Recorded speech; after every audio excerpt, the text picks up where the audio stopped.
Right now, I'd like to introduce Father Peter Jives, who will lead our program tonight.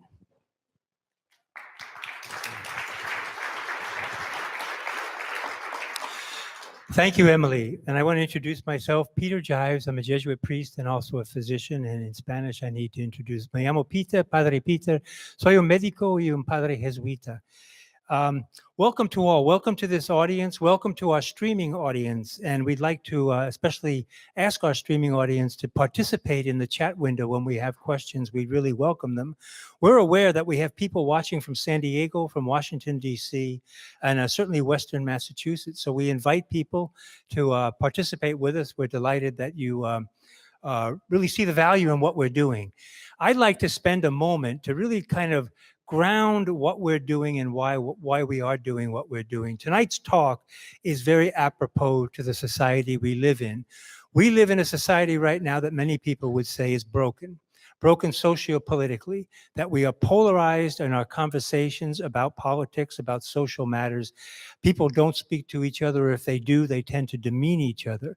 Hopefully tonight we will learn some skills, we will learn some appreciation that we as a country can do better than that. We need to get back to who we really are as people of goodwill who are looking to build a better world for all people. The program, how did this come about? 25 years ago, I went to live in El Salvador, a country at that time that was in the midst of a civil war. I was working as a physician then at the National Institutes of Health doing medical research. I'm a pediatric endocrinologist by training. And I had the feeling that I really wanted to immerse myself in human suffering at a big level because my own life had been fairly privileged, perhaps like many people in this room. I had parents who provided a great education for me. I had tremendous opportunities, and I had a life that was set to go very well. But something bothered me. Something said, you don't know enough about how 2/3 of this world lives. So I took it upon myself to go to El Salvador. I provided healthcare during that war. And that experience for me in 3 years at the latter part of the Civil War in that country was transformative.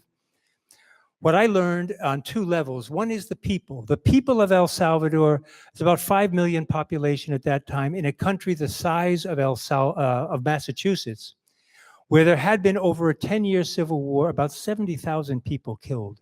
People dragged out of their homes, murdered, disappeared, intimidated, brutal repression by an oligarchic government.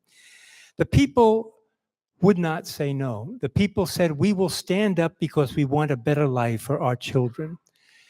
They spoke out. They were unrelenting in their desire for justice within the country. It was an incredible experience to see. Most of these people were not very educated, but they had a faith in God that whatever happened to them, the God they believed in was a God who walked with them. And whatever happened, they believed that this God would work with them and provide justice someday in a world where they could provide better for their own children. The other part of that experience was, as you may know, in 1989, there were 6 Jesuits murdered in that country. Ignacio Ellacuría was the head of the Jesuit university in that country, often called the UCA, Universidad Centroamericana. And Ellacuría was a man who stood up to the government, and he said, we will not go along with what's happening in this country, that we need changes in the country, we need justice, where all God's people can participate in a fair share of the goods of God's creation. It wasn't happening. And my own life, I was not a Jesuit at that time. I was a physician providing healthcare, but that experience over time really moved me to the experience of what I saw of the Jesuits in that country, people who were willing to put their lives on the line to work for a world that was fair for everyone. This program, A Faith That Does Justice, is my attempt to really give back that experience to people in a first world setting. It's not exactly the same, for sure, but we do it in 3 ways. One is we hold smaller workshops. We get about 60 to 70 people. We hold them in different locations. Oftentimes they are at St. Cecilia's, which many of you are from, or many of you know of. They tend to be faith-based. We have talks about faith, but faith that moves beyond church and into society. We recently had a talk on the prophets, the Jewish prophets. What do they say to us today? The idea of that talk was to say, they say that we need to live our faith in society, working for a world that's fair. We hold them about 6 or 8 times during the course of the year. The second component is what's happening tonight. We hold 4 community meetings during the course of the year in this hotel. We get usually somewhere between 100 and 200 people. They are not faith-based. What they are social justice meetings. We are trying to bring in people of goodwill from all over the city to talk about a topic that affects vulnerable people in this city and beyond in the rest of the country.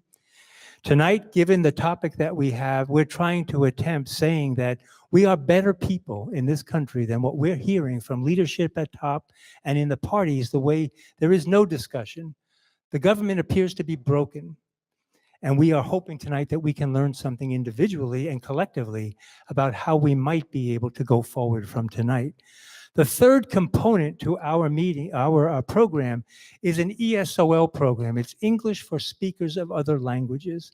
There are many recently arrived people in Boston and throughout the country who do not speak English well. It has been proven that language acquisition goes along with pay scale. Many people who arrive in this country do not speak English. The typical thing, you'll get a Latin American person who will work in a kitchen at a restaurant. They clean dishes. Many of them are off the books. If they get sick, they're often fired.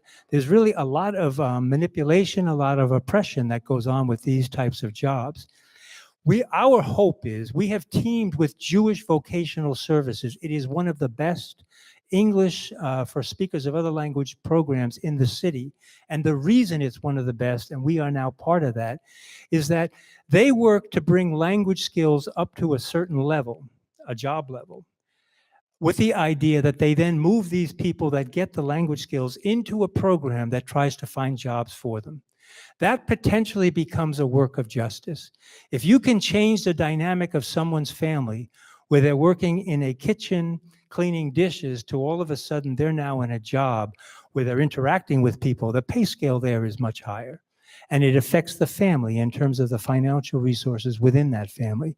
So we are very grateful to JVS for allowing us to partner with them in this. And we think we have a program that is really, right now, one of the better ones in the city. I want to invite people that at the end of this meeting, we have a table in the back to my left, maybe to your right,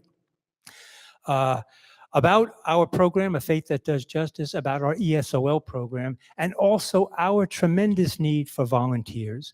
We have grown geometrically in the past year and a half. When I came a year and a half, 2 years ago to Boston, I did not know anybody. And a year and a half, 2 years later, we have this program running with a lot of people showing up and a lot of interest. We have volunteers who help us during the course of a week to make all of this go. With our growth, we need more help. If you think you could volunteer anywhere from 3, 4, 6 hours a week, please go to the back of the room at the end of the meeting and let us know, and we'll set something up where we can explore. People have talents. We all have talents. A lot of people say, well, what can I offer? You can offer a whole lot more than you think you may be offering. We need help, and please consider us. The other thing, as Emily mentioned, with our growth has come financial needs. These meetings that we run here tonight are very expensive. They're free to the public. Our ESOL program is free to the people who come in. They're not free to us. We have to pay for them, and we do need help. So please consider supporting us, and you'll find on your tables there are envelopes. You can fill them out. You can put credit card information, writing it out. You can put a check. You can put cash. If you have a credit card and want to do it that way, at the end of the evening at our tables, we have people who can accept a credit card. It's confidential. You will not, the information goes only into the system as if you were to use your credit card at a store. It's the same system. So please consider helping us. With that, then, also just our webpage, please consider it'll be up on the screens during the course of the evening. For those who don't know it, it's www.faith-justice.org. This meeting that is being streamed tonight will be archived into the webpage tomorrow. If you have groups that you're dealing with, a social justice group in a church setting, a synagogue, a mosque, they can be used in a small group. You can get a group together and listen to the talk we're going to hear tonight. We are beginning to build a library so that people can learn. One of the things we need to do before we act, Faith that acts in society is what we're about. Before we can do that, we need to raise consciousness levels. We need to understand, we need to educate ourselves. And tonight, we hope that is what's going to happen. With that, I'd like to introduce our panel. We have a distinguished panel from Boston College, so I won't keep repeating. They're all from Boston College. But to my left, we have Professor Sean Copeland, who is a professor of systematic theology. In the center and coordinating the meeting will be Kenneth Himes, who is a professor of theological ethics, and he's also a Franciscan friar. So it is true, the lamb and the lion can sit down together, a Franciscan priest and a Jesuit priest. We actually get along. He's a wonderful man, and I hope he says nice things about me. And to my right, we have Kathleen Cavaney, who holds the Darrell and Juliet Libby Professor of Law and Philosophy at Boston College. I do remind our panelists if they would speak a little bit slower than we speak on the street, because this is being translated or transcribed into Spanish for people here tonight who do not speak Spanish. We have headphones so that they can follow the conversation as well. I will turn the panel over now, and we will go with a conversation for 40 minutes. We will listen, learn from a conversation between our three panelists. After that, the structure of the meeting will be, I will thank them. We will have about a 6 to 8 minute conversation at table about the conversation. The reason for that, so that you understand, we have tried our best to mix the tables. Hopefully you're not with everyone you know and totally comfortable. We like to mix the tables because what we find is that if we can get people who are of different races, of different religious backgrounds, what we find is that with conversation, the barriers break down. In the end, we are all God's people. God created the world and it is good. And what we have to do is really begin to realize that we need to work together and not opposed to each other, and in society have civil discourse where we can do that at a better level. So with that, Ken, I'll turn the meeting over to you, and we'll stop 40 minutes from now, have our table discussion, and then we will finish the meeting with about 20 minutes, a half hour of questions from the audience to our panelists. And there's a prize for anyone who can stump them, that they can't answer the question. Okay, thanks so much. Thank you, Peter. Well, good evening, everybody. Relevant to Peter's point about a Franciscan and a Jesuit, I'm often asked, how does a Franciscan wind up at Boston College? And my answer is always, it depends who you speak to. If you ask my brother Franciscans, they think I'm doing missionary work. And if you ask the Jesuits, they think they're doing affirmative action.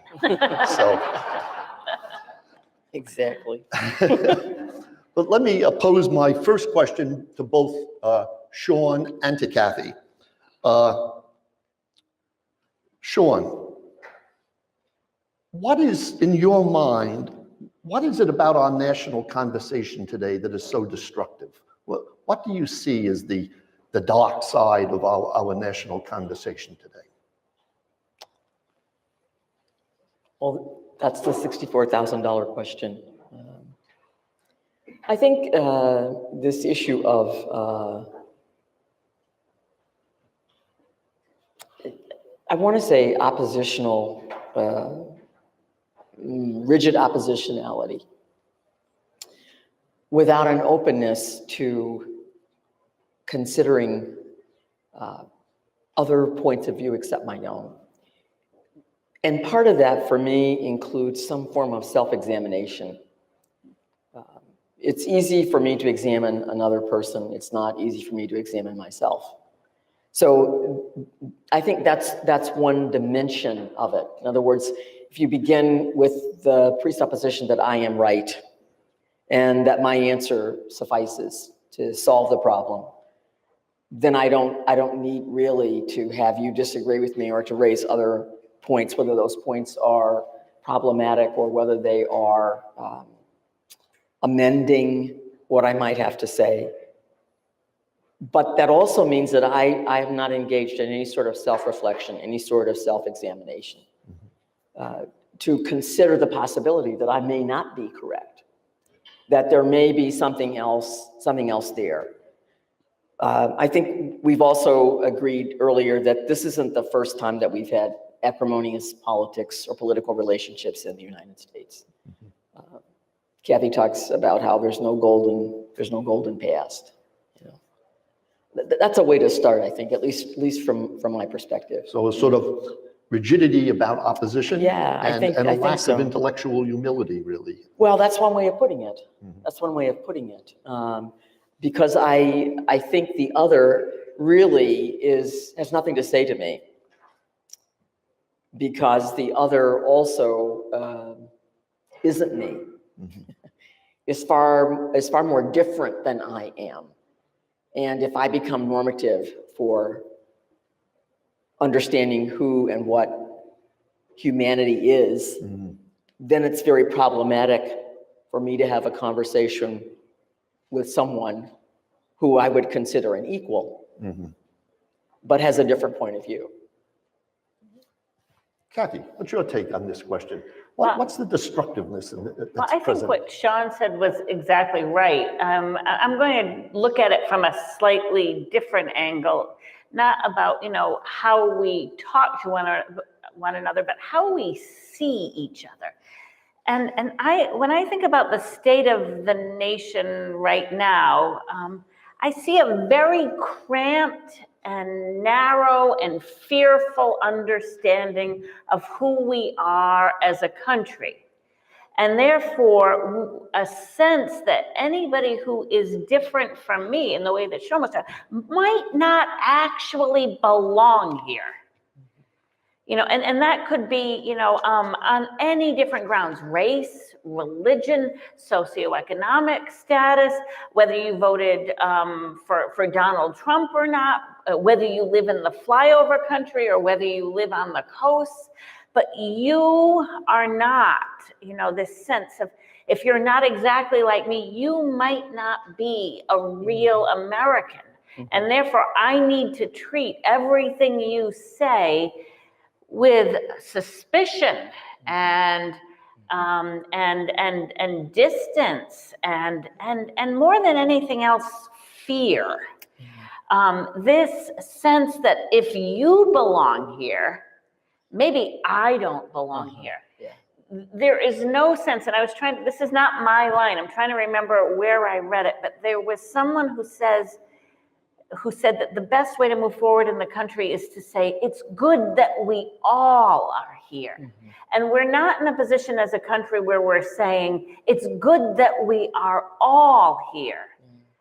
From the pilgrims on the Mayflower to the people who, are coming through, the ports of entry today. We don't have that sense of ourselves. So we've lost our capaciousness as a nation, and that's shriveling our possibility of conversation, I think. If I could add something to that, in this way, you had a very graphic way of putting what I would call our complete ahistorical view. Yeah. We live only in the present when we think about who belongs and who doesn't. And because I think we are an immigrant nation. Right. At least that's the general descriptor that we use, because not everybody here is an immigrant.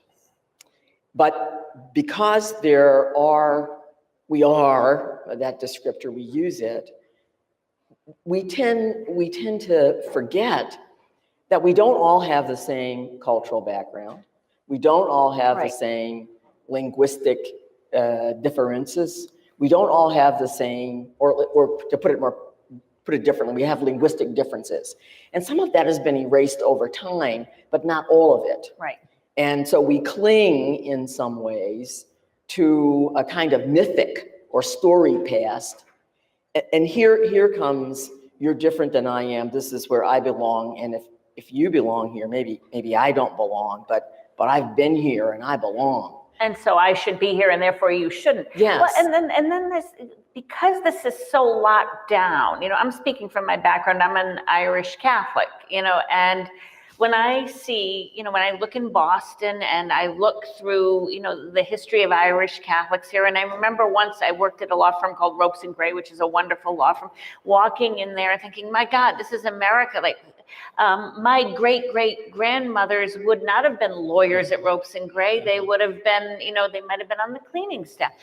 And there was prejudice against Roman Catholics. And when I think of that, I think, well, who is like my grandmother today? Whose religion is being treated with hostility? And I think of, the Muslim community and how they are seen in many cases as un-American because they have a different religion and they could be tainting. So how do we, if you've got a historical sense of the past, you say, well, do unto others, and then this is a generational thing. And then I'm in a position where I can treat people with respect or disrespect. And I have to remember that my heritage was treated disrespectfully, and I don't want to continue that. So that knowledge imposes obligations from my point of view. Yeah. So it means that when I see that other person, I remember the hard times of my ancestors. Right. Can I make it easier for someone else? Can I make it easier for someone else? So you don't see yourself as, as part of, well, we're all Americans now, and who are those people we're trying to keep out? But you see yourself as carrying within you the immigrant spirits of your own forefathers and foremothers, and having a responsibility to them, which you pay forward by treating the alien and the stranger and the marginalized in a way that's appropriate now. Yeah. Kathy, you used the term disrespect, but Arthur Brooks, who is chairman and CEO of the American Enterprise Institute, a fairly neoconservative think tank down in Washington. Brooks had a recent op-ed in the New York Times in which he talked even stronger language than disrespect. He says we're living in a society right now that's marked by contempt, that we have contempt for one another. Is that putting it more strongly than you're comfortable with, or are you No, okay with that? He's smiling at this because I published a book a couple of years ago called Prophecy Without Contempt, Religious Discourse in the Public Square. So Mr. Brooks, alas, did not footnote me, but what can you do? I should send him a copy of the book. If you're listening, Mr. Brooks, but contempt, I think he's on to something, because prophetic language, and we can talk more about that later, prophetic denunciation of injustice is an important part of our civil discourse, I think. From the time of the Puritans, there was crying injustice. We see, the American Jeremiah was a book, the African American Jeremiah. This is an important part of speech. So condemning injustice isn't disrespectful. Contempt is, and the difference between the D and the T in the words matter a lot. You think, oh, it's the same word, it goes back to Latin. Well, actually, if you look it up, it doesn't. Condemn comes from damno, it's like a judgment. You're condemning a wrong. Contempt goes back to the Greek word temo, which means to cut off, to prune, to like the way you would prune a tree. So when you treat somebody with contempt, what you're saying is they don't belong here. They need to be cut off the branch of this society and thrown on the trash heap and sent away. So contempt says we don't be part of this community. Condemn says, hey, you're part of this community, but you gotta straighten up here and get your stuff together. Sure. So if contempt, if disrespect, if exclusion is part of the problem, taking a cue from Peter's titling of this evening, civility is at least a partial answer. What does civility look like in public, in your mind? It looks like basic respect. If this is a faith that does justice, so there is no religion that does not regard the human being as sacrosanct in some way. You need not have, whether you're talking about Judaism or Islam or Christianity or Buddhism, the human being is in some ways an image, a mirror, an insight into the transcendent. if you're a humanitarian, you can see the human being really as worthy of regard and respect, that you have some regard for humanity. It seems to me that in terms of that sort of behavior, to be civil is in some ways to begin in that way, that I begin by seeing another person not as an other, something to be treated with contempt, as othered, but as someone who's like me, who's human. I share some basic humanity with that person. I also want to say that, would also want to say that it's about respect. It's about just a basic formal engagement with people, looking people in the eye. There's some basic orientation toward courtesy of some kind. So I imagine people here travel internationally, you learn how to behave in other countries. What's courteous in one country may not be in another. And to save yourself embarrassment, or not to perhaps embarrass your hosts, you learn some very basic things. It seems to me that that's all a part of a kind of basic civility. Mm-hmm. There are other things that can go on in a workplace, that can go on in other venues of how we behave. But that's something with which to begin. It's something with which to begin. If you're going to be civil, does that mean you can't get angry? I think that this is another, I'm from the Midwest originally, and that's probably obvious since I don't have a Massachusetts accent. But I've lived here for a long time, but in the Midwest, we're brought up to be polite. And so you say good morning, you say good afternoon. We're brought up to someone older's going through the door, you hold the door. And there's some basic sorts of things about civility. I think we're also taught not to be angry. And I think that's a difficult thing. Women are often taught not to be angry. And we don't like anger, particularly in women. We don't really like assertiveness in women, although we punt on that by saying, oh, we want you to be assertive, not angry. But I think anger, because Kathy mentioned Jeremiah, or condemnatory opportunities for condemning injustices. That requires some form of anger. Biblically, you can talk about it as righteous anger. But I think it's only righteous because you're identifying a violation of something that's quite fundamental in human relationships. Mm-hmm. So I think there is a room for good or constructive anger. If we all accepted everything without any sort of response, we would have the same sort of society that we've had. I guess it would be the same as it was maybe 100 years ago. I mean, you have to get angry about not having clean water. You have to get angry about not having access to education. I mean, in the sense that one is moved to some sort of action.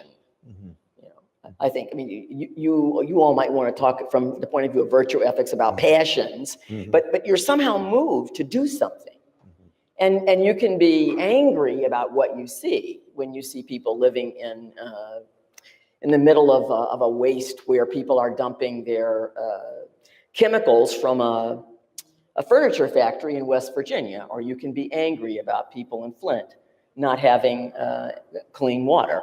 You don't have to live in Flint, to be passive about it. Those are other human beings.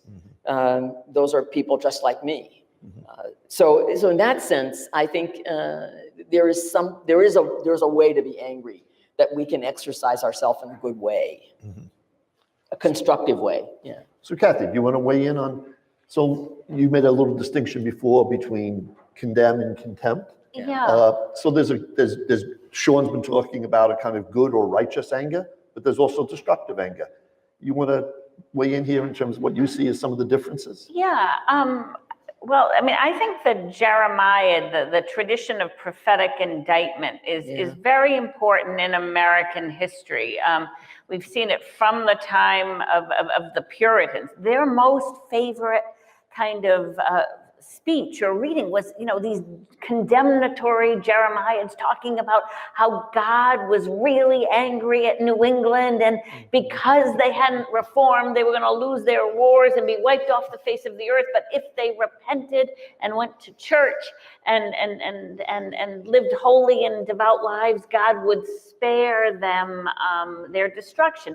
The Puritans really modeled themselves and their community on the ancient Jewish communities, and they put themselves almost in the place of the ancient Jews in the relationship with God. So they saw themselves as having a covenant with God, and that if they violated that covenant, God would punish them. And if they fulfilled the terms of the covenant, God would reward them.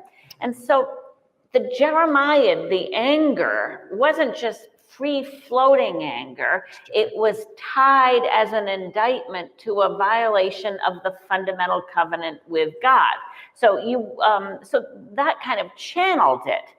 What happened as we went on and became more pluralistic, and as our discourse got a little bit, less tied to a particular religious covenant, is that we found that this kind of anger, this was a very powerful way of speaking, but it kind of got detached from a clear covenant many times. And so people were indicting one another, not just for what were violations of their agreed on covenant or social compact, but for what they thought should be included in that compact.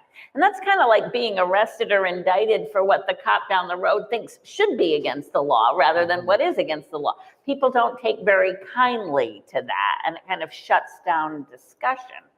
So I think what we need to do is recapture a sense of, and try to nurture a sense of what our common agreement is.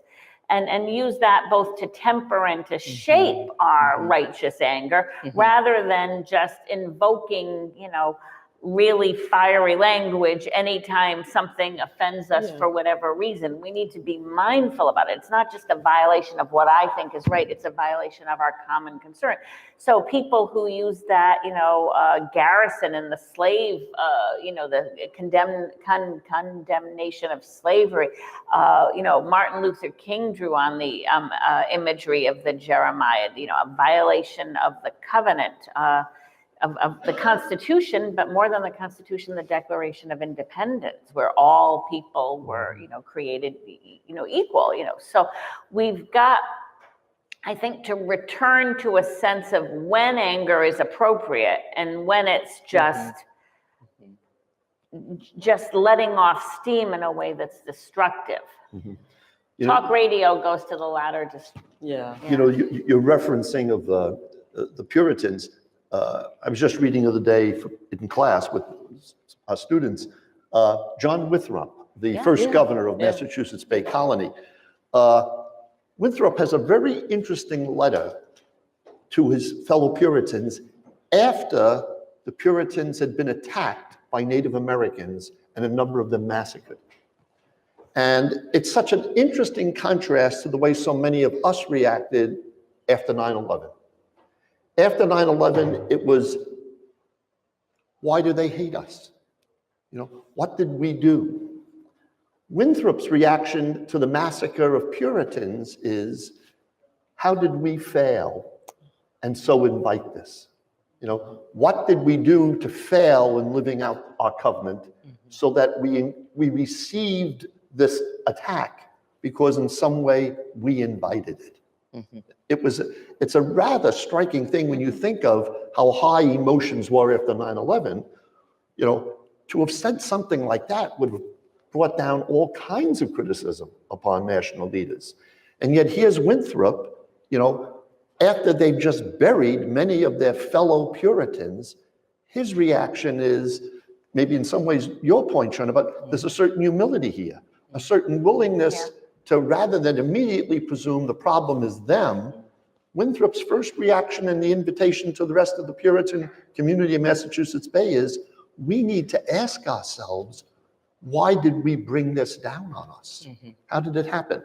So I guess in some ways, one of the things I want to go back to then, Sean, is this factor of humility, being self-critical. What other components do you think might be involved in creating a culture of civility? What are the other qualities you think a political society needs in order to really cultivate this civility as a virtue, and so that we put some meat on the bones of that idea? Certainly a willingness to research my opinions, or to research our policies that we're going to construct, so that I'm looking at not just what I think is important, but what are other perspectives. So there has to be a kind of a sorting out of what are the best possible actions or things to do. I don't want to say best practices, because we all talk about best practices, and I don't know what that means at some level. But we're looking for it's curiosity for sure. And it's a willingness to move beyond just my circle, my bailiwick, my specialization. In the academy, we talk about interdisciplinarity or transdisciplinarity. So to run a city, no one can run a city alone. You have to have all sorts of people who have all sorts of expertise to fulfill what we identify as a common good. So I think in terms of that, yes, I think some sort of curiosity, some sort of willingness to elicit other viewpoints, other perspectives. I mean, that's part of our collaboration together. I mean, part of civility, I think, is collaboration here, because you can't be civil alone. You're civil in society. You're civil in a context, you know, in a place of employment, a place of gathering in some ways. So there has to be some way of figuring out how we're curious, how we're willing to pursue other perspectives, how we are willing to collaborate, how we're also willing to risk being wrong, in the sense that someone can correct my perspective or add on to it. I think those are some possibilities. I'm not yet willing to call them virtues, but I'm willing to say maybe they are practices. I don't know. But I think there has to be a greater openness than that to which we have become accustomed. Kathy, you want to weigh in on this too? I think three things seem to me to be important. If you're civil to people who are not pure strangers, in the sense that you're not interacting, and not family members, right? We don't treat our family members civilly, you know. I mean, so they're not family, but they're not somebody to whom you're not engaged in a common project. You've got a limited common project with people you're civil with. And so part of it is like really reflecting on what is our common project in this employment situation, or the word civil comes from civis, or citizen, in our national context. Second, I think and this Sean, I'm just saying in a slightly different way what Sean said, is how do I try to see, even if I think somebody is really wrong, what good they're pursuing in their wrongness? Not just, you know, I mean, so, you know, I think that people who elected this particular person or voted for this particular policy are just totally wrong-headed. I could demonize them, say they don't belong in this country, they're fundamentally, you know, got the wrong values. Or I could say, well, what good are they trying to pursue in a mistaken way? Now, I'm not saying you have to take that all the way down, because I don't want to be the sort of person that said, well, you know, obviously, I mean, everybody uses the Hitler example, right? But, you know, it's not like you say that about certain things, or genocide, or, you know, terrible types of discrimination or slavery. But, you know, when you get to our disputes are about way more than that. If somebody's got a policy dispute with me, how do I look at it and try to get at what they want? And then I think Sean also said the third thing, which is, I think the way you build civility isn't actually by talking. I think the way you build civility is by engaging in a common constructive project together that you both recognize is a worthwhile project. And then you kind of embed in your mind, in your hands, in your feet, in your service, the sense that this person is more than their objectionable idea, and maybe I can work with them on other things. Those would be my three things. There's a kind of assumption that they too want what's good. Right. Exactly. There's a kind of assumption that they too want what's good. They don't want something that's horrible. They want what's good. We have differing ideas about how to attain that good, but I can start off with that presupposition. This is not a person here who, or a group that's bent on destruction of something, but they're looking for something constructive, something positive, something good. So this is the question that many, you're both raising now, is the question of motivation. That perhaps part of our problem is we focus not so much on our legitimate differences of policy choice, or perhaps our differences in terms of economic analysis, that we move very quickly to challenging the motives of the other person. Right. That you really do not want the common good, or you really do not want to build the kind of society I want. think that's That you're right. fundamentally an enemy rather than a possible collaborator. So what is it that's gotten us now that we move so quickly to the questioning of people's motives rather than the kind of dialogue about, well, we may have our differences here, let's hash them out, working with the presumption that you want a good society or you want a good life for your family and friends, just as I do. What's happening here that we're doing that? Is that the media that's done this to us, or is there something else going on that motivations have been questioned? Well, We're the media. I mean, the media are people just like we are. They have different talents, different skills and training. So I don't want to sort of tack that on them, but I think We can't demonize them for demonizing, right? right. But the other point that you brought up in the beginning about fear, and I think sometimes this becomes, it's self-protecting. So I want to get what I want for whoever I'm with, my little area, my group, my section of the department, my part of the company, and forget yours. I mean, there's it's almost a kind of a knee-jerk reaction in some ways, but I think when you started out with fear, particularly because of plurality or pluralism in all its various manifestations in the United States. I mean, it's not a homogeneous nation, you know. It has no homogeneous history, really.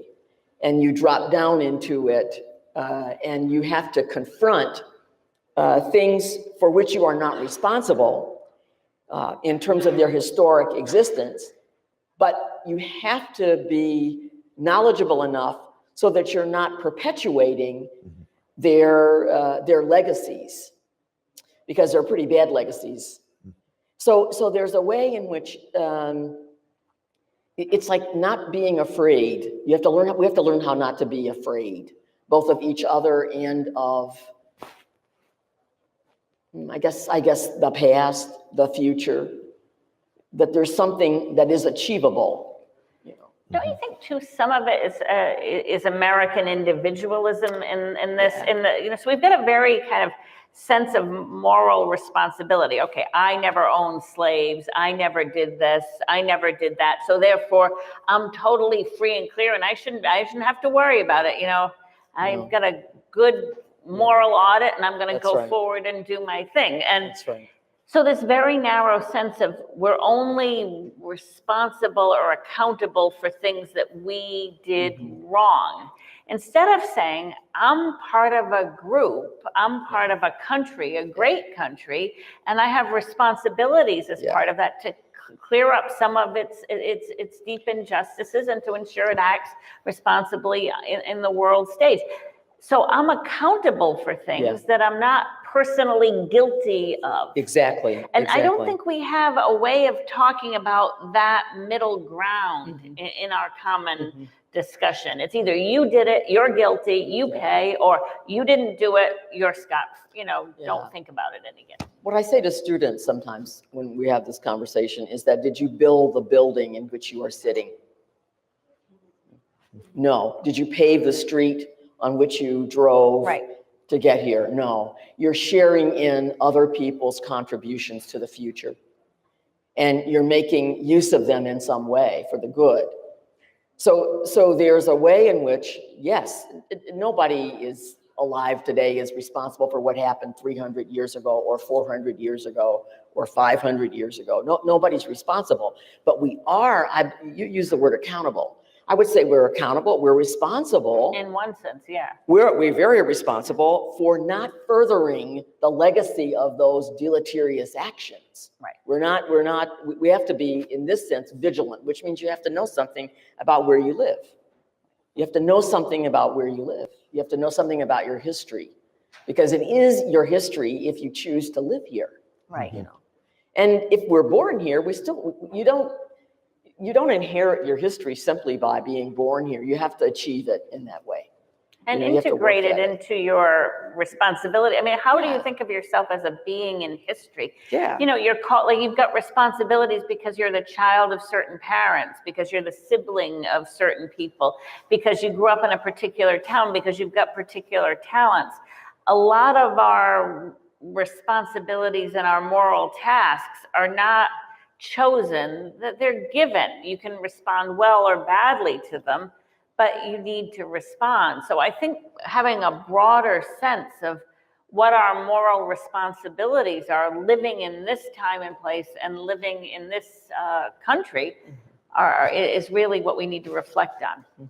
Let me put this to you both. So, Sean, you talked earlier about a sense of respect that all religious traditions have for the other in terms of some foundational sense of human dignity. However that's phrased, whatever theological rationales might be provided, that what is present in these other great religious traditions is an appreciation somehow for the fundamental respect that one owes to the other. And that part of that is letting the other be other, not trying to make the other into self-image. That's one factor. We've also been talking here in terms of responsibility, a sense of gratitude, because it's not just responsibility for the deleterious effects.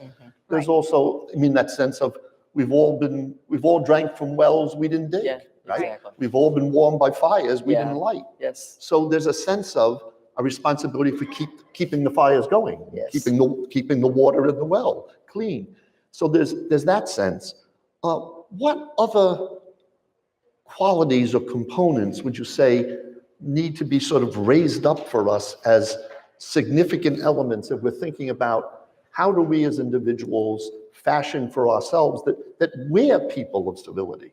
That what are the ways in which you and I, all of us, become people who, when others encounter us, see us as civil persons, see us as people who have certain qualities and characteristics that would sort of make us people that you would say, well, that person is truly civil in the way they engage others in the public square. Can you think of other things besides that sense of responsibility, the sense of gratitude, the sense of fundamental respect? I think one thing is, there are different narratives about who this nation is and who we are as a people. And, how do you understand the national covenant, what holds us together? So, Garrison called the Constitution, a covenant with death because it included slavery in it. Martin Luther King said, well, the Constitution's great, but let's interpret the Constitution through the Declaration of Independence. And that gave a broader, more universal account of what we were as a people if you read the Constitution through the Declaration of Independence. What happens if you read both through Emma Lazarus's poem on the Statue of Liberty? Yeah. So how, that's an important part of who we are as a people, right? That's an important part of our story. The welcoming, the tired, the poor, all of the people who came and became energized and contributed to the country. The stories of the West, the land that was so expansive it could take in everyone. So I think part of what we need to cultivate to be civil to the other is a sense that there's really room for the other if we have the right perspective on the country. It's not like, oh, I'm going to be nice to you because you're other, and here's my nice thing today. I'm going to say something nice to somebody who's other. It's you belong here. We're here together, and we're making something wonderful out of that. Hospitality. This is what was. When you started out, I was thinking hospitality. Also learning how to listen. Yeah. And learning how to listen without looking for my answer. In other words, you're having a conversation and someone says something. And before you can say the next thing, the person can say anything back to you in a dialogue or a conversation, you've already got your next thought planned. Oh, here's what I'm going to say. And you haven't really heard then the person's comments. Right. You've only been paying attention to what you want to get in. We can't treat every conversation like it's an oral exam for, Yeah. Oh, no, you passed. You can. Yeah. We've got a minute or two left, I think. So just very quickly, perhaps 30 seconds each or something. We ought not, at the same time recognizing our difficulties, ignore the fact that we're not the first generation who's had to face problems in American public life, right? No, exactly. It's not some golden age that we've sort of fallen from. This wasn't an American Eden before the year 2000. No. What are your what's your favorite anecdote about our past? I'm just going to have a lot of them. I'm just going to do mine. Oh, you're going to do yours first. Okay. Yeah, you have a lot. Okay. And they're really good too. You're going to like them.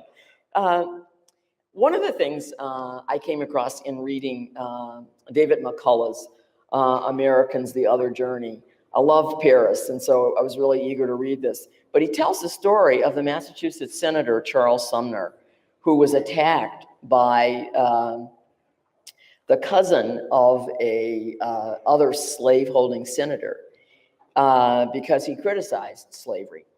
And one of the things that happened to Sumner is that Preston Brooks, who was actually in the House of Representatives, attacked him with a cane. Ooh. And physically beat him almost senseless. It took him almost a year to recover from this. I mean, so at least I can say nobody is down in the Senate beating each other up. I mean, people aren't at fisticuffs yet. Anyway, that's my solace. Anyway, but you've got good ones, Kathy. Well, I don't know if any of you here know Lin-Manuel Miranda, who did the Hamilton, musical. I'd like to challenge him publicly to do one for John Adams, because John Adams could throw some serious shade. And there's the father, one of the fathers of our country, our Massachusetts native, I'm just going to give you some of his examples. On Ben Franklin, he said, his whole life has been one continued insult to good manners and to decency. On Alexander Hamilton, in a letter to Benjamin Rush, he said about Hamilton, I have lost all patience when I think of that bastard brat of a Scotch peddler. There you go. On Washington, that Washington was not a scholar is certain, that he is too illiterate, unlearned, unread for his station was equally past dispute. And on the city of Philadelphia, Philadelphia, with all its trade, wealth, and regularity, is not Boston, he wrote. The morals of our people are much better. Their manners are more polite and agreeable. Our language is better. Our taste is better. Our persons are handsomer. Our spirit is greater. Our laws are wiser. Our religion is better. Our education is better. We exceed them in everything, but in a market and in charitable public foundations. So, we've had even the most esteemed figures of our past throw these kind of insults, and we shouldn't imagine that there was this mythic golden age when everybody was polite, because that wasn't the case either. And I really think John Adams would have been way better for that musical. On that note, and with a lot of gratitude that no one from Philadelphia is listening to this streaming, We hope. we're going to pass it back to Peter. Okay, thank you very much. I mean, I think this is wonderful. I'll just make one observation. I'm always hearing, I think what I'm saying is that there needs to be a paradigm shift, that the way we look at things needs to change to kind of almost the flip opposite. More in a moment. But first, we'll have some questions at the tables, and I want to let our streaming audience know that the questions I think will be posted on our monitors. They should be on your screens at home. The purpose of this is that we hope we have people of some different backgrounds at tables. The questions that are being asked are that we can speak to each other civilly, that we can have differences, we may be able to share viewpoints, and we'll do this for 6 to 8 minutes, and then we'll have questions from the audience to our panelists, and we'll end at 8 o'clock on time. So to our streaming audience, they should know that there is a chat box. If they want to make comments about what's going on, they're free to do that. We will try to keep them included in the conversations as we go forward. So let us have conversation at table. There are questions at your table, and why don't you take a look at them? You're not bound to them, but they'll give you a starting point. So we'll interrupt in about 6 to 8 minutes.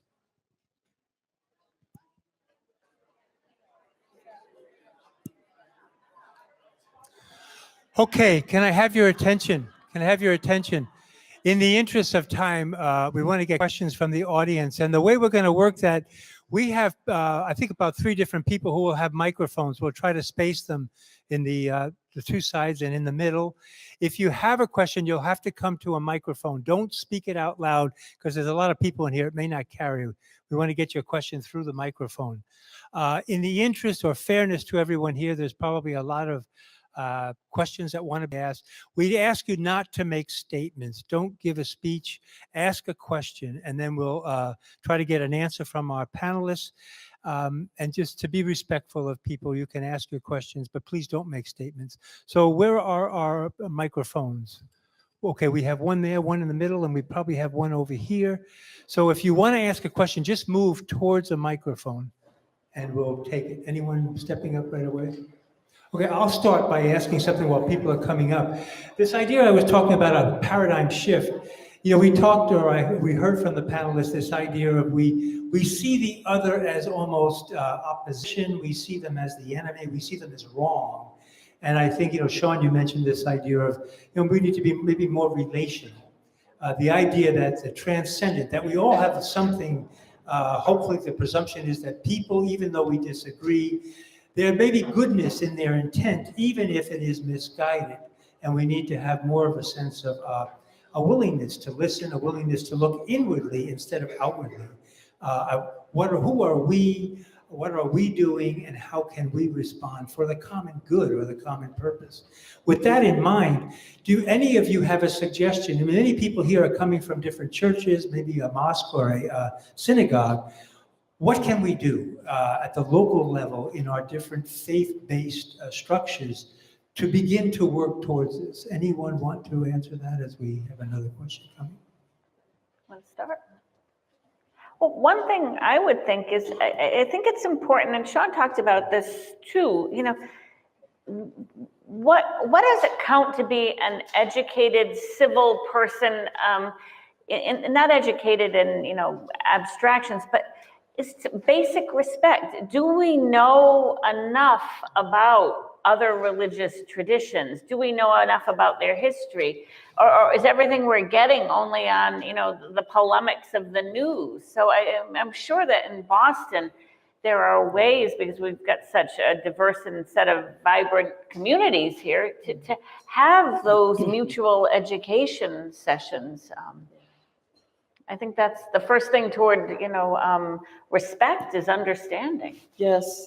Yeah, GBIO, the Greater Boston Faith Initiative, is really, it's congregations across Judaism, Christianity, Islam. I mean, people are really engaged in a common project, and they get to know one another through working on this common project, which leads to the possibility I think they're creating conditions for the possibility of deeper understanding of real friendships with people. I mean, I think that's something to admire, really. I mean, that's their principle of organizing. Okay, thank you. We have a question over here, Leanne. The thing that I struggle with, that I'm hoping that I could get some counsel on, is how to speak civilly to people who have no interest in anything that helps others. They only want to help themselves. They want to further their own interests. And to your point about Flint, people who don't feel that empathy, because I don't know anybody there. How do I speak civilly to people like that? This is about, if you want, this is about patriotism, huh? In the very best sense of the word. Do I want to live in a country where children will grow up mentally undeveloped because they don't have clean water? I mean, to me, patriotism isn't about holding my flag and singing. Yeah. I mean, those are certainly clear demonstrations of it. But it's also, this will sound odd in a certain way, but it's also about making sure that people have the possibilities, the conditions for the possibility of a deep life. And decency is sort of the lowest level. It's not anything about flourishing.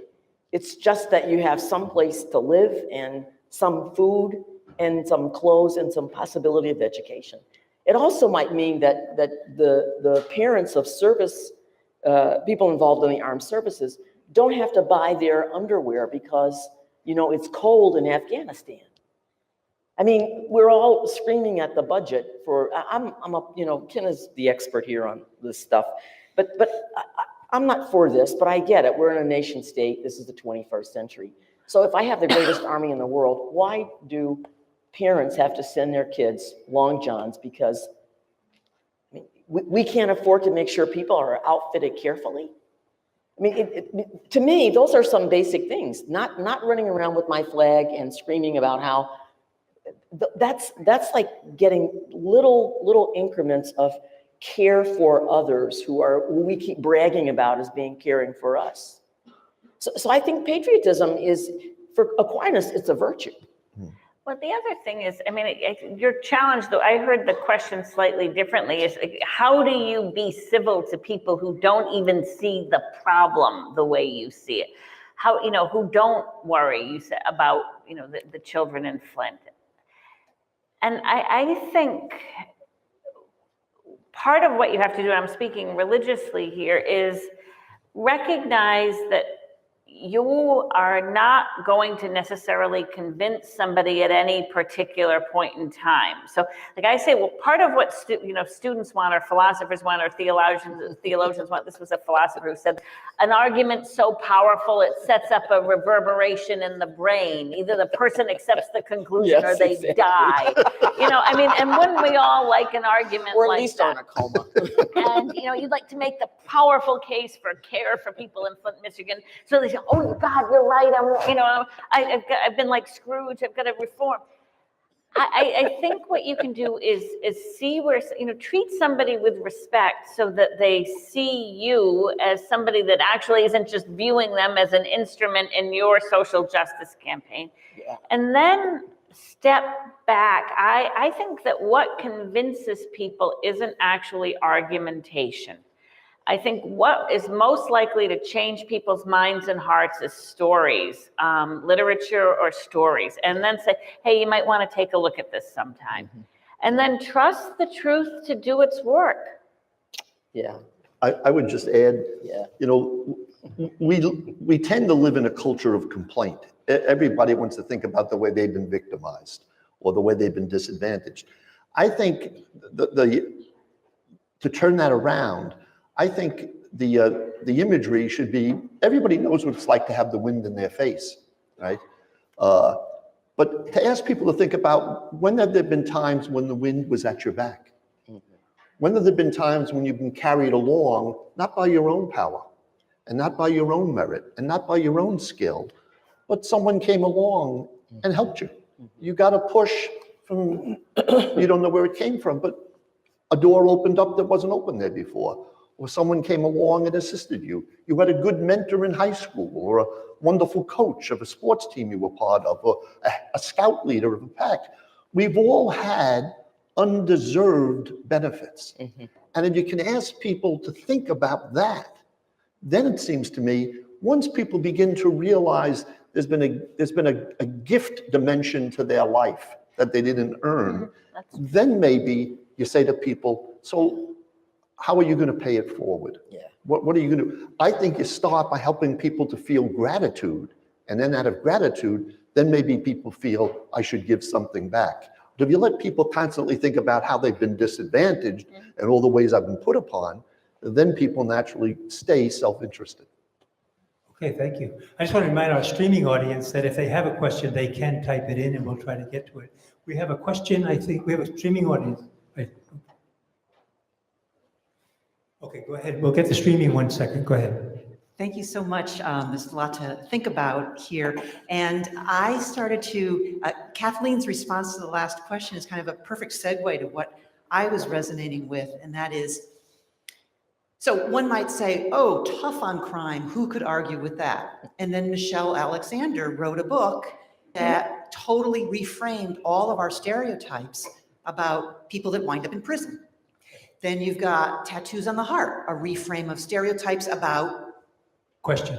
Yes, a reframe of stereotypes about gang members. And then you've got Hillbilly Elegy, another reframe. In the interest of time, can you ask the question? Yes, please? yes. So I was wondering if maybe you could have a little mini brainstorm of other resources, maybe not necessarily books, but other things where there's a reframing of stereotypes that helps all of us kind of see another perspective besides our own. I'd have to think more about that. I don't have any particular examples right this second, but maybe you two do.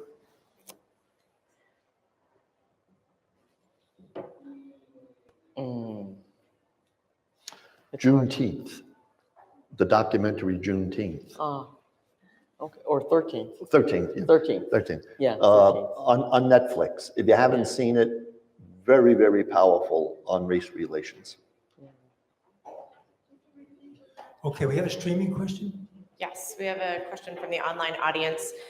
Could you give some concrete examples of how the progressives and the Trump base could connect with each other? Concrete examples. Infrastructure. Coffee. Yeah, I mean, well, you can say it. You don't have to. I mean, the obvious one I think that people are talking about now is infrastructure, right? Yeah. And it's not just infrastructure in terms of, repairing our roads, reinforcing our bridges, maybe eventually actually doing something with public transportation. But it's also, you can frame this in terms of, hiring practices. You can frame this in terms of jobs. There's a lot of ways in which you can take this infrastructure thing and help people see that there's multiple dimensions to this, multiple payoffs that are quite positive to this. And there's going to be some differences probably as to how progressives and the present administration are going to think about paying for it. And, let the debate happen. But I think you can find some areas like infrastructure where I think you can make the case, that both sides see that there needs to be more investment in public goods. Yeah. And it's just a question of, at least if you can get us all aiming at that, and then we finally have a conversation on, okay, what priorities and how do we finance it? That's a useful argument to have, because at least you're not talking past one another, So I would say that's an obvious one that's kind of low-hanging fruit, in my opinion. Thank you. We have a question in the middle. All right. How do you each personally cultivate in your own time so that when you're with angry people, you can, keep the common center? Chesed, kavod, and anava, loving kindness. We're all made in the image of God, and that we're no smaller or bigger than anyone else, aka humility. And that was Hebrew, because I'm Jewish. Melissa?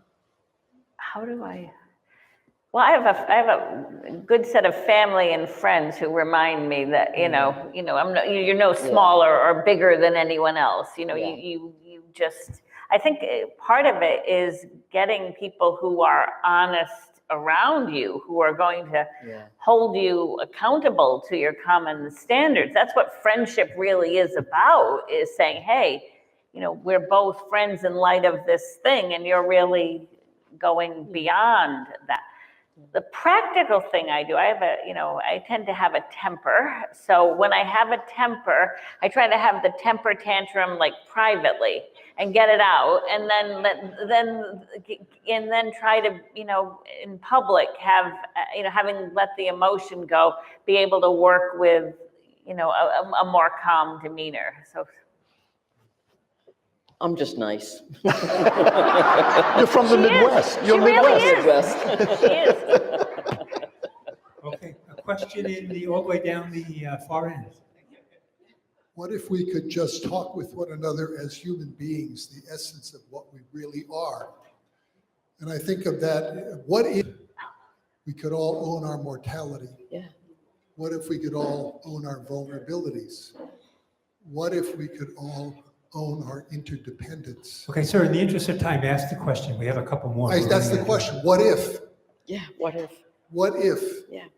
What would be the fruits of that? What if we could all get beyond our grand illusions around immortality, invulnerability, and complete independence and strength and bravery and all that? What do you think would happen? We would build bridges that actually worked. We would build dams. Here we are out in Idaho and in South Dakota. We've got floods everywhere, Iowa. I mean, we would actually be doing our jobs properly. You know, I think that's part of it. You know, being responsible for that for which I'm responsible in the most practical and thorough way that I can. Okay, great, thank you. A question over here.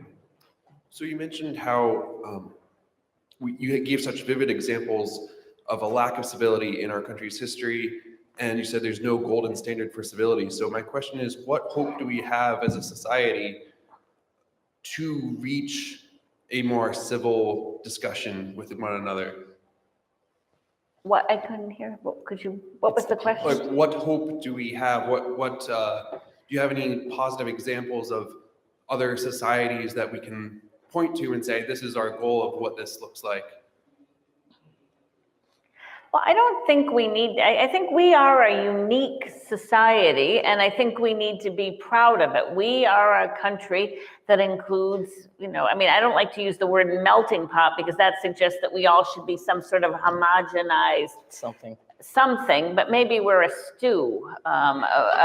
That would work, I guess, a stew. And I think what we need to do is own that and be proud of that and say, how do we, what are the concrete practices that we need to engage in to honor that? Not to be like, you know, Sweden or, you know, another country, but to be us as well as we can be. But there are instances of people in government who, in fact, learn something from the least obvious people.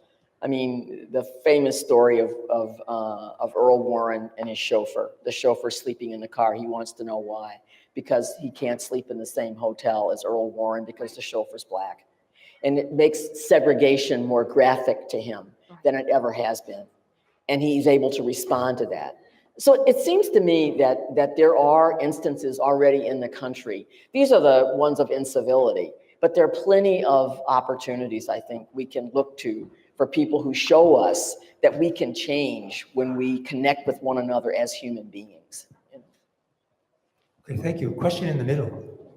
Hi. Before I ask the question, I just want to say really quickly, Kathleen, in response to the John Adams quote, it's nice to know that Boston Pride has a 300-year-old history. Sean, I might be misremembering what you said, so I apologize. But early on in the discussion, you said something about self-awareness or self-criticism or something like that. I was wondering if you and Kathleen could talk a bit about why that can be so difficult for people. and why that's an important step in creating a more civil society. We don't have much training in it. We don't have much training in self-examination. I mean, one of the things that everybody's religion does for them is give you an opportunity for self-examine. And it's applying that same thing. Everybody's religion does that. It applies that same thing in how I'm behaving and interacting with people at work. How am I behaving and interacting with people on the street? How am I behaving and interacting with people in my classroom? I mean, there are all sorts of opportunities for that. And so I think that's I think that's important. I think that's important because it stops you, in addition to having people who tell you that you're no bigger or better, it also makes you confront from your inside out that I'm no bigger or no better, you know.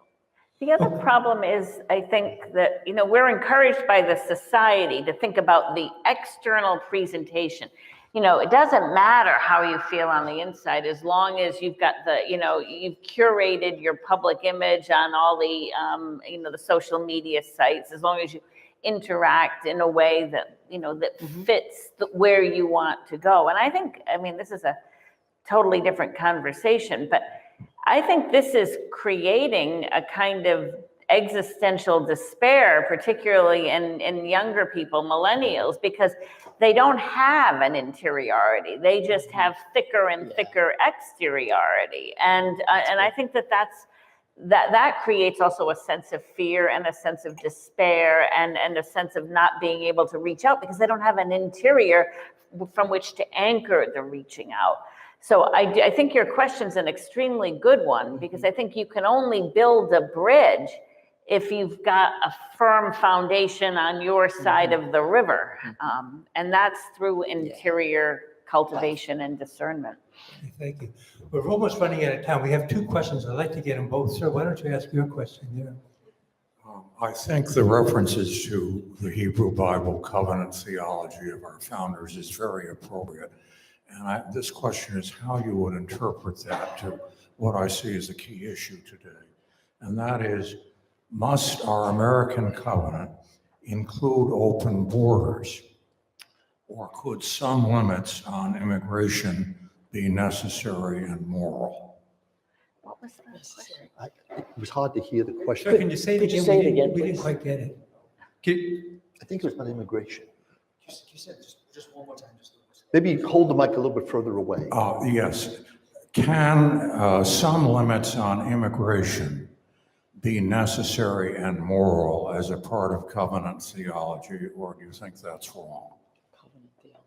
I think there can certainly be limits on immigration. The question is really what are just limits on immigration that take into account what we owe our own citizens already, and that what we owe to the broader, especially the suffering people, given our nation as, I would say, the covenant we have on the Statue of Liberty, the Emma Lazarus poem. So what does that mean? We can argue about the details, but we're arguing, in my view, which not everybody will agree with, within that broader sense of what the covenant means. Okay. I would agree. Let me just get this last question because we're going to have to call it in a minute. Yes, you mentioned a lot of what's going on today is a historic moment over as people are talking about what's happening now, not a real sense of what existed before. So my question is simply this: would it be useful in the discussion to focus on conversations about pre-existing conditions that we all share, much like in healthcare, much like in life? Sick. You know, unfortunately, the country right now is defining pregnancy as a pre-existing condition, which is a very curious concept. But what I'm saying is, would it be useful in the conversation to focus on pre-existing conditions that maybe a lot of us share across a lot of other lines?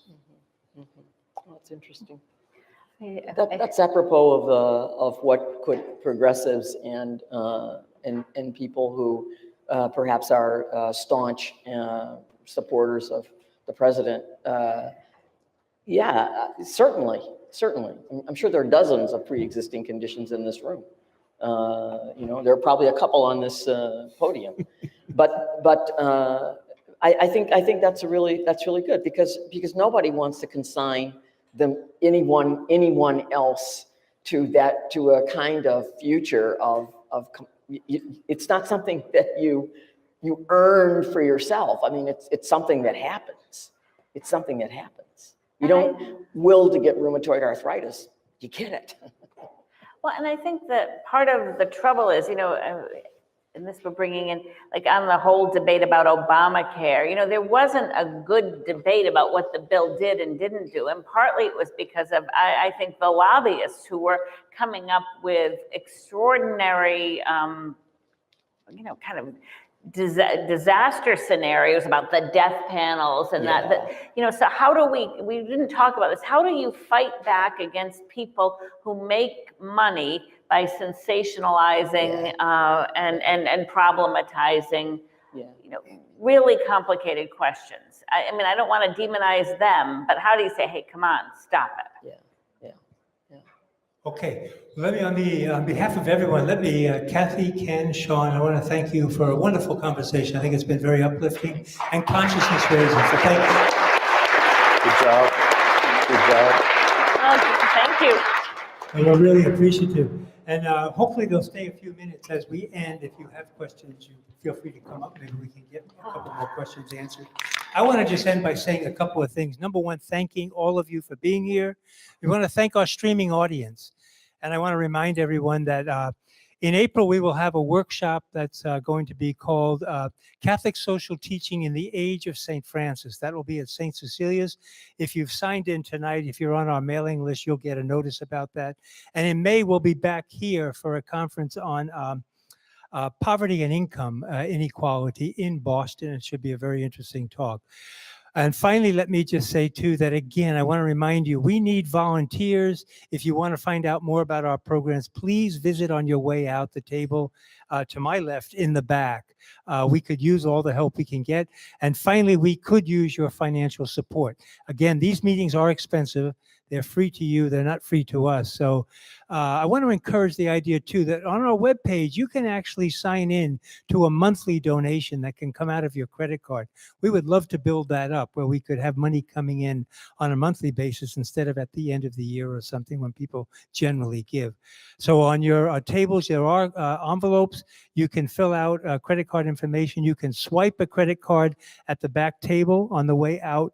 You can put a check in. You can put cash in. So thank you. A wonderful spring, Easter, Passover, and we hope to see you in April at St. Cecilia's and back here in May. Thanks again for your attention, and thanks for being here.